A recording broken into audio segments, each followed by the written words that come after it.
ஓம் சக்தி கர்நாடகா மாநிலம் Bangalore Danny road Pillaiyar நகரை சார்ந்த பிரபு கவிதா தம்பதிகள் திருமணமாகி 4 ஆண்டு காலம் குழந்தை பேர் இல்லாமல் நம்ம சேலத்து மகமாய 3 அமாவாசை கும்பப்படையில் பிரசாதம் வாங்கி சாப்பிட்ருக்காங்க. முதல் அமாவாசை எப்போ சாப்பிட்டாலும் அதில் 1 வருஷம் கெடு இருக்குது, மனம் கலங்காதீங்கன்னு சொன்னேன். அதே போல் அந்த ஓராண்டு காலம் முடிவதற்குள்ளதாகவே அம்மா கருவை தக்க வச்சு அழகான ஆண் குழந்தைய உயிர் உள்ள வரைக்கும் மறக்க முடியாத பிள்ளை செல்வத்தை அவங்க குடும்பத்துக்கு ஒரு வாரிசையே அம்மா வரமாக கொடுத்துருக்காங்க.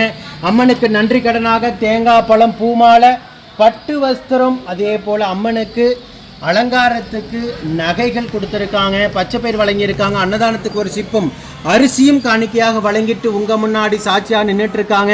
அவ்வளவு தொலைவிலிருந்து நம்பிக்கையோட தேடி வந்து கும்பப்படையில் பிரசாதம் சாப்பிட்டு அம்மா மனமிறங்கி வரம் கொடுத்துருக்காங்க. ஆண் வரிசாக இந்த குழந்தை அங்கத்தில் கழுவினி இல்லாமல் உடல் ஆரோக்கியத்தோடு வளர்ந்து கல்வியில் சிறந்து விளங்கி அவங்க குடும்பத்தை கட்டி காத்து கரிசித்து நான் வேண்டிக்கிறேன். இந்த வீடியோ பார்க்கின்ற பக்த கோடி பெருமக்களாகி நீங்களும் வேண்டிக்கங்க.